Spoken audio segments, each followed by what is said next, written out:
how to charge the Apple Magic Mouse. So simply grab it and find which style of connector it has.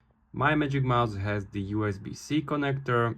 It's the new one. So simply grab the cable and connect it to this connector. You can also turn it off and connect the other side to your computer. So I'm gonna do it right now. And my Apple Magic Mouse is charging.